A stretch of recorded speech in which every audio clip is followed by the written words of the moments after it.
Michel Mathot est la seule, je crois, qui ait remporté le prix Trillium dans 2 catégories. D'abord, le prix Trillium en 2002 pour son roman « Cognac et Porto », publié à l'Interligne, qui était le premier d'une trilogie.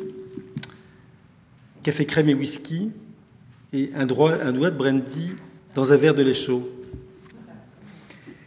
Et a gagné ensuite le prix de poésie Trillium pour ce recueil Passerelle. Tu vas nous lire un extrait de ton dernier roman.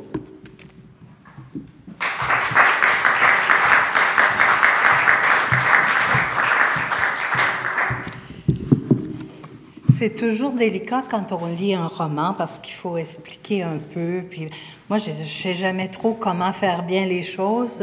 J'ai été précédée par des gens qui ont fait ça magnifiquement pour nous mettre dans le contexte. Alors moi, j'ai pris le raccourci et je vous lis le premier chapitre. Léandre se lève brusquement et sans même un geste d'au revoir, quitte le logement de Florence à Ottawa. Agité par des émotions intenses, il prend aussitôt la route de Villeray-Station. Sur la 174, un long convoi de voitures s'étire en direction de la capitale. Les autos filent à la vitesse maximale et se suivent de si près que nul espace n'est laissé à la plus brève distraction, à la moindre erreur des conducteurs. En sens inverse, vers l'est, la route est libre. Léandre sent bouillonner en lui des sentiments confus qui oscillent entre la désillusion et l'amertume.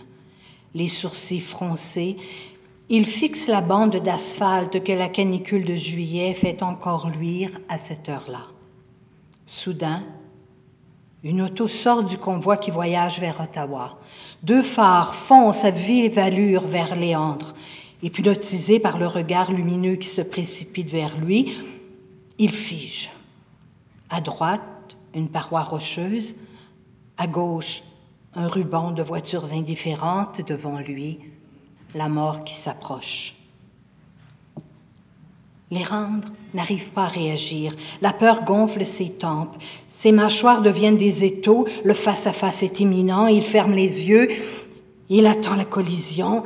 1, 2, rien. Il ouvre les paupières. Sa voiture avance toujours au ralenti. Il a dû réussir à appliquer les freins, pourtant il n'en a aucun souvenir.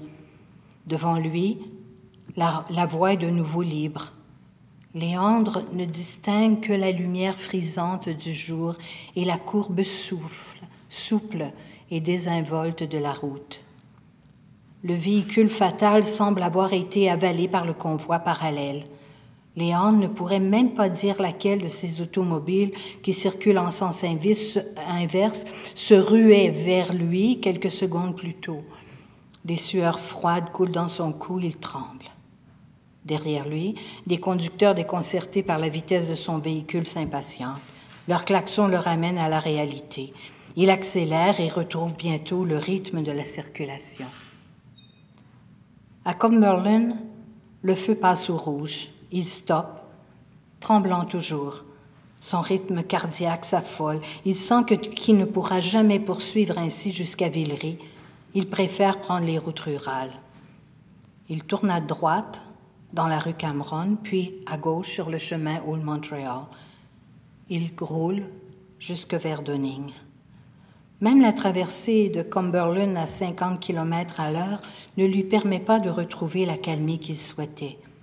L'émotion intense qu'il vient de vivre et celle toujours troublante dans lesquelles il se débat depuis Ottawa l'ont submergé. Il lui faut un répit. Devant le dépanneur du village, il gare sa voiture. Ses doigts s'agitent sur le volant, mais il respire mieux maintenant. Il a besoin de temps, voilà tout. Celui d'une cigarette et d'un peu de musique. Il ouvre la radio. Tchaïkovski emplit l'espace exigu de la voiture. En fumant, Léandre jette un œil dans le rétroviseur. 2 dames, l'une appuyée sur une canne, l'autre poussant un déambulateur, remontent à pas de tortue, chemin Old Montreal.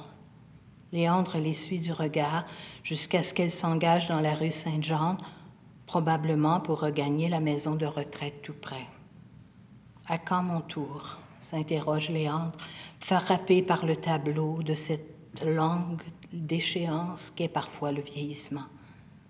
Le finané de l'ouverture 1812 qui canonne et carillonne tire le fumeur de ses pensées moroses. Il écrase son mégot, éteint la radio, reprend la route.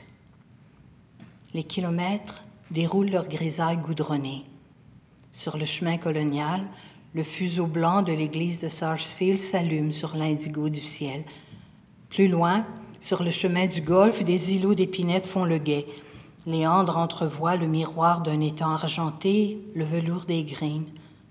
Il traverse lentement le village de Bourgette qui, crevassé par des travaux routiers, se vautre dans la torpeur des dimanches. La voiture s'engage ensuite sur le chemin qui scinde la forêt La Rose. Entre les grands pins de cette cathédrale vivante, le jour fait poudrer ses derniers rayons. Quelques cris d'oiseaux chatouillent le silence. Drapée dans la pourpre du couchant, la lumière décline, trop vite.